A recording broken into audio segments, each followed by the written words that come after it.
ఉద్దేశంతోని మాట్లాడుతున్నారు. అందరు కలిస్తేనే ఈ బీసీ రిజర్వేషన్ అనేది బీసీలకు అన్యాయం జరగకుండా 42% అనేది బీసీలకు ఓకే, రిజర్వేషన్ కనుక్కుందాం. ఒక కల్పించాల్సిందే. నిమిషం అండి, నేను మళ్ళీ వస్తాను. విజయ్ గారు, సో 18 నెలలుగా కానిది 2 నెలల్లో చేస్తామని చెప్తున్నారు. రిజర్వేషన్ తర్వాతనే స్థానిక సంస్థల ఎన్నికలకు వెళ్తామని చెప్పేసి అన్నారు.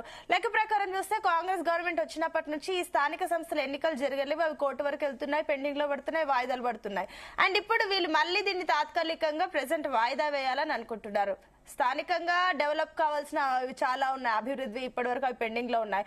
బీసీ రిజర్వేషన్ పేరుతో కూడా వీటిని పక్కకు పెట్టేస్తున్నారా? చూడండి, ఉత్తుత్తి మాటలు ఉత్తుత్తి అన్ని చెప్పి మోసం చేయడమే కనిపిస్తుంది. అంత ఉత్తుత్తే. ఒక్కటి కూడా కాంగ్రెస్ పార్టీ చరిత్ర చూసినప్పుడు కూడా స్థానిక సంస్థల ఎన్నికలు కాంగ్రెస్ పార్టీ అధికారంలో ఉన్నటువంటి సందర్భంలో ఒకే ఒకసారి, నాకు రాజశేఖర రెడ్డి ఉన్నప్పుడు తప్ప ఎప్పుడు కూడా వాళ్ళు టైంకి ఎలక్షన్లు పెట్టింది లేదు. ఒక్కోసారి 5 ఏళ్ళు 10 ఏళ్ళు కూడా పోస్ట్ పోన్ చేసినటువంటి సిచ్యువేషన్ ఉంది. కాంగ్రెస్ పార్టీ కల్చరే ఇది. స్థానిక సంస్థలకు సంబంధించిన ఎన్నికలను ఎప్పుడైనా నిర్వీర్యం చేసినటువంటి ఘనత కూడా కాంగ్రెస్ పార్టీకే దక్కుతుంది. ఇది ఒక రకమైన మోసం. ఇప్పుడు సాధ్యం కాదనేది ప్రస్తుతం ఎట్లా సాధ్యమవుతుంది అనేది తెలిసి దానికి ఓసారి బిల్లులు, ఓసారి ఆర్డినెన్సులు అవన్నీ చేసినాక వాయిదా తీర్మానం ఇస్తే పార్లమెంట్ లో అవుతుందా? నాకు అర్థం టెక్నికల్ గా ఎట్లా మీరు ఇక్కడ ఎలక్షన్స్ ఎట్లా పెడతారో పెట్టుకోండి, ముందు ఎలక్షన్స్ పెట్టాలి. మీరు ఇక్కడ ఎలక్షన్లకు భయపడి దీని చుట్టూ తిప్పి పార్లమెంట్ లో వాయిదా తీర్మానం, జంతర్ మంతర్ లో ఏదంటే ఓ 2 రోజులు మీడియాలో అట్రాక్షన్ కోసము ఓ రాజకీయ పరమైనటువంటి అంశం కింద దీన్ని తీసుకొని దాన్ని పోస్ట్ పోన్ చేసుకుంటూ వెళ్ళడమే తప్ప ఇతరుల మీద నిందనెట్టి మేమేదో రకంగా రాజకీయంగా సేఫ్ అవుతామని ఒక అంచనా వేస్తున్నారు. ఎందుకంటే కామారెడ్డిలో ఇచ్చినాం, అధికారంలోకి వచ్చినాం, కొండకి ఎంటిక కట్టిరండి, కొండ వచ్చి మీద పడుతుంది వీళ్ళకు. ఆ మీద పడుతుంటే ఏం చేయాలి? ఆన్ మీద పక్కన మీద వేసేయాలి, తప్పించుకోవాలి, లేకపోతే అది మీద పడుతుంది అనేది అర్థమయ్యి ఆ మీద పడుతున్నటువంటి సిచ్యువేషన్ లో ఏదో ఒక గడ్డి పొరక పట్టుకోవాలన్నట్టు ఆ పార్లమెంట్ లో వాయిదా తీర్మానం, జంతర్ మంతర్లు, అది ఇంకొక ఇది అవుతుందా? ఇది రాష్ట్రపతి పోగానే అయితే రాష్ట్రపతి అపాయింట్మెంట్ ఇచ్చి పోయి అవుతుందా? ఇది ఉన్నటువంటి రాజకీయ సిచ్యువేషన్ లో కేంద్రంలో ఉన్నటువంటి బలమైనటువంటి వాళ్ళు వీళ్ళకి మళ్ళీ సొంత పనులు అయితే అవుతాయి. చంద్రబాబు తోటి సొంత పనులు, ఇక్కడ ఉన్న ముఖ్యమంత్రి అన్ని మళ్ళీ బీజేపీ తోటి.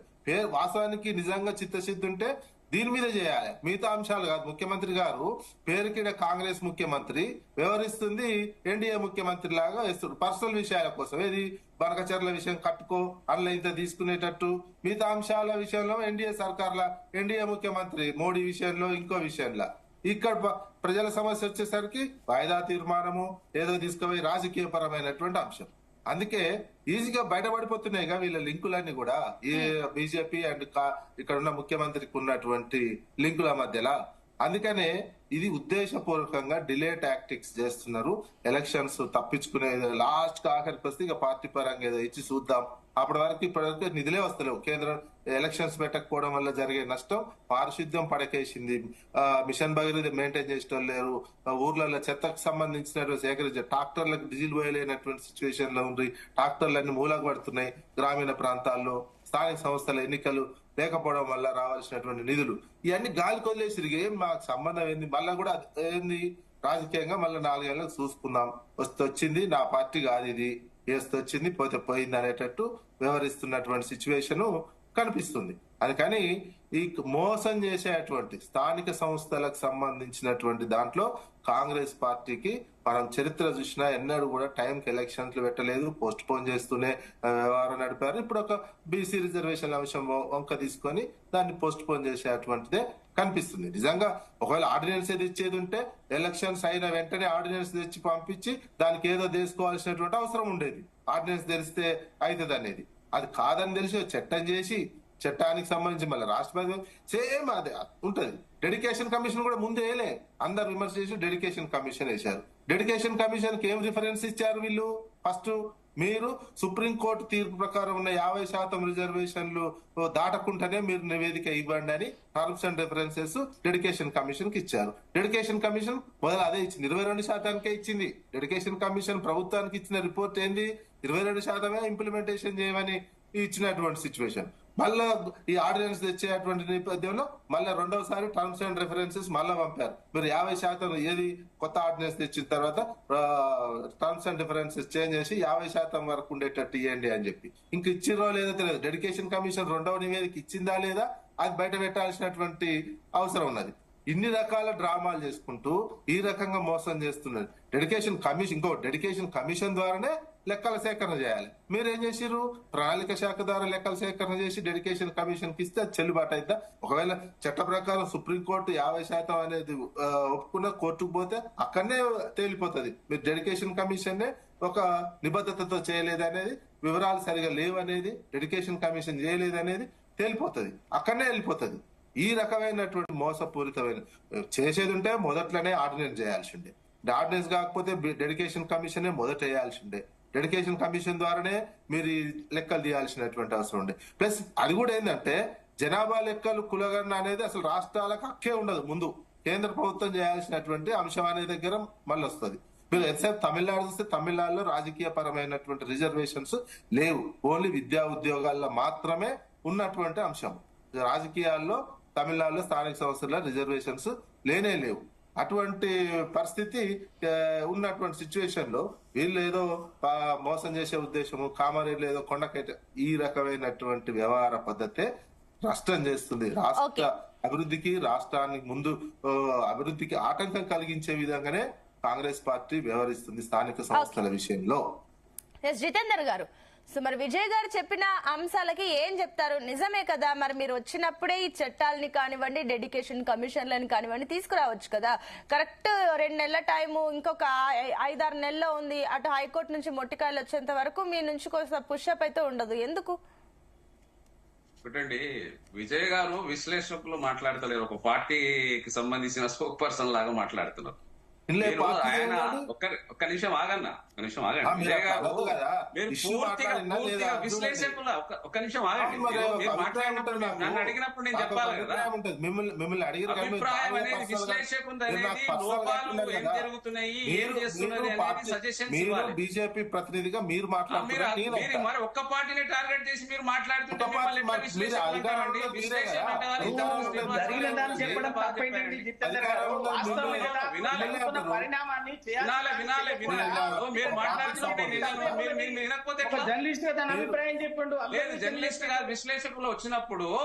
విశ్లేషకులు వచ్చినప్పుడు ఏం చేయాలనేది సలహా ఇవ్వాలి, ఎక్కడ లోపాలు జరుగుతున్నాయని సలహా ఇవ్వాలి. మూడు పార్టీల లేదు ఎడ చెప్పారండి. కాంగ్రెస్ పార్టీని విమర్శిస్తున్నారు. మీరు కాంగ్రెస్ పార్టీని పూర్తిగా స్వతంత్రం వచ్చినప్పుడు స్వతంత్రం కోసం ఈ పార్టీ ఎంత కష్టపడ్డదో మీకు తెలియదా? స్వతంత్రం కోసం ఈ పార్టీ ఎంత బలిదానమైంది, ఎవరెవరు ఎన్ని సంవత్సరాలు జైళ్లలో అనుకున్నారు, ఎన్ని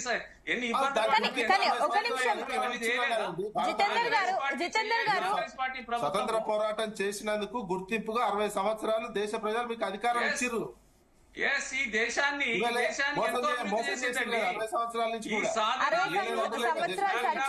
వాడుకునే విధంగా తయారు చేసింది కాంగ్రెస్ పార్టీ. మొబైల్ జితేందర్ గారు సరే ఆ విషయాన్ని పక్కన పెట్టినా సరే, విజయ్ గారు ఒక పాయింట్ లేవనెత్తారు. అదేంటి, మీరు వచ్చి ఇప్పుడు ఆల్రెడీ గవర్నమెంట్ లోకి వచ్చి 18 నెలల పైన అయిపోతుంది.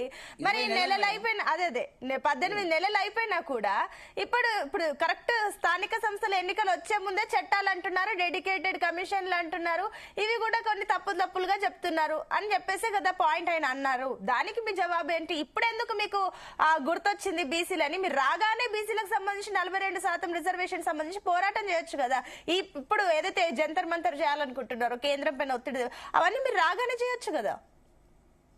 ఇప్పుడు సునీత గారు, మా ప్రభుత్వం రాగానే బీసీ కమిషన్ వేసిందా లేదా అండి?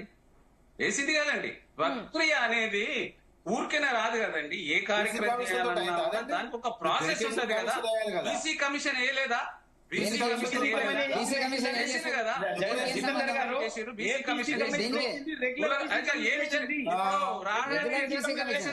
అది రెగ్యులర్ బీసీ కమిషన్ కానీ ప్రత్యేకంగా ఏమి మీరు డెడికేటెడ్ గా చేయలేదని చెప్పేసి క్వశ్చన్.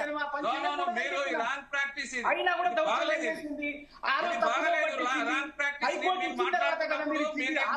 ఒక నిమిషం రవికుమార్ గారు, ఒక్క నిమిషం ఆగండి. ఆయన అడిగాను, ఆయన జవాబు చెప్పనివ్వండి. ఇప్పుడు ఇంతకుముందే మాట్లాడుకున్నాము, ఇక్కడ విజ్ఞులం ఉన్నాము, సీనియర్స్ ఉన్నారు. 43 ఏళ్ళు నాకు కూడా రాజకీయంలో, రవి గారు కూడా సీనియరే. ఇక్కడ కూర్చున్న వాళ్ళు అంతా పెద్దలే. ఓపిక లేకపోతే ఎట్లా అండి? ఎంత బాగా చర్చ జరగాలి, లోపాలు మా నాయకుడు అండి ఈ రోజు రాహుల్ గాంధీ గారు ఒప్పుకున్నారు. మేము ఆ రోజే చట్టసభలో దీన్ని బీసీ బీసీ కులగణన జరిపేసేసి జనగణన కులగణన జరిపేసి బీసీలకు రిజర్వేషన్ కల్పించి ఎంత భాగస్వామ్యం ఉంటే ఎంత వ్యక్తులు ఉంటే వాళ్ళకి రిజర్వేషన్ కల్పిస్తే ఈ బాధనే ఉండకపోతాయని మొన్న ఒప్పుకున్నాడు ఆయన. మేము ఒప్పుకున్నామండి, ఒప్పుకోవట్లేదు కదా ఇక్కడ. ఇప్పుడు 11 సంవత్సరాల నుంచి కేంద్రంలో అది అంటారు కదండి, చేతులు అలా కాకులు పట్టుకొని ఏం లాభం అని చెప్పేసి. అప్పుడు ఏదో అప్పుడంతా మీరు చేయాల్సింది పోయి ఇప్పుడు మీరు ఒప్పుకుంటే ఏం లాభము? ఇప్పుడు ప్రయత్నాలు జరిగేవన్నీ అనేక వాగ్దానాలు చేసిండ్రు. ఇప్పుడు 2 కోట్ల ఉద్యోగాలు ఇస్తానన్నారు, సంవత్సరానికి 15 లక్షల రూపాయలు అవన్నీ ఇస్తా అన్నారు. ఎన్నో వాగ్దానాలు చేసిండ్రు. మేము ఇచ్చినటువంటి డెవలప్మెంట్ తప్ప ఈ 11 సంవత్సరాలలో ఎక్కడ జరిగిందండి? ఏ వర్గాలకు చేసిరండి న్యాయం? ఏ ఉద్యోగాలు వచ్చినాయండి? ఏ పరిశ్రమలు వచ్చినాయండి? ఇట్లా మాట్లాడుకుంటూ పోతే చాలా ఉంటాయి. ఈ రోజు మేము కాంగ్రెస్ పార్టీకి రేవంత్ రెడ్డి గారి ప్రభుత్వంలో, రేవంత్ రెడ్డి గారి పరిపాలిస్తున్న ప్రభుత్వంలో బీసీల పట్ల చిత్తశుద్ధి ఉంది కాబట్టి ఈ వచ్చిన వెంటనే బీసీ కమిషన్ ఏర్పాటు చేసినాము తప్ప అది బీసీ కమిషన్ ఏర్పాటు చేయడం అనేది దాని తర్వాత ప్రక్రియ జరిగింది. జనగణ కులగణన అనేది ఒక ప్రాసెస్. అది మాకు ఎక్కడ మేము పొరపాటు చేసినామో చెప్పండి, సరిదిద్దుకోవడానికి రెడీ ఉన్నాం కదా. మేము రెడీ ఉన్నాము. మా నాయకుడు అదే చెప్తున్నాడు, మా పిసిసి అధ్యక్షుడు అదే చెప్తున్నాడు, మా రేవంత్ రెడ్డి గారు అదే చెప్తున్నారు. కేసీఆర్ గారిని అసెంబ్లీకి రమ్మంటున్నాము, సలహా సూచనలు ఇవ్వమంటున్నాము. ఈ బీసీ దాంట్లో కూడా వారి సలహాలు సూచనలు పెద్దల పాత్ర వహించమంటున్నామండి. మేము ఒక్కరమే పరిపాలిస్తున్నాము, ప్రతిపక్షాన్ని మేము రావద్దని అంటలేము. ఆయనను రావట్లేదు కదా అక్కడికి, ఇప్పుడు అసెంబ్లీకే రావట్లేదు. సలహాలు ఇవ్వండి, సూచనలు ఇవ్వండి. బీసీలో జరిగినటువంటి 34% నుంచి 23% నుంచి 42%కి ఎలా తీసుకురావాలనే దాని గురించి సలహాలు ఇవ్వండి. మేము రెడీ ఉన్నాం కదా, మా ప్రభుత్వం రెడీ ఉంది. అందులో కూడా ఈ రోజు మాకు బీసీల పట్ల చిత్తశుద్ధి ఉంది కాబట్టి ఈ రోజు ఒక అఖిల భారత కాంగ్రెస్ పార్టీ రాష్ట్ర అధ్యక్షుడిగా బీసీని పెట్టినాము. అదే ఈ రోజు బీజేపీ కూర్చున్నది అక్కడ, అదే విధంగా బీఆర్ఎస్ కూర్చున్నది. మొన్ననే చూడండి, ఉండి సంజయ్ గారిని పనిచేయకుండా తీసేసి మళ్ళా ఒక రకమైన అగవర్నాలు మన కిషన్ రెడ్డి గారికి ఇచ్చిండ్రు. ఈ రోజు రామచంద్ర రెడ్డి గారిని చేస్తున్నారు. అదే విధంగా ఈ రోజు అక్కడ కేసీఆర్ గారు అయితే ఒక్కరికి బీసీకి అవకాశం ఇవ్వలేదు పార్టీ పరంగా 11 సంవత్సరాలలో. పరిపాలన వాళ్ళే, పార్టీ హక్కులు వాళ్ళే. బీసీల కోసం ఎక్కడ చిత్తశుద్ధి ఉందండి? 2 పార్టీలకు మీకు చిత్తశుద్ధి ఉందని మీరు అంటున్నారు. ఓకే, మంచిదే, పోరాటం చేయాలి, రావాలని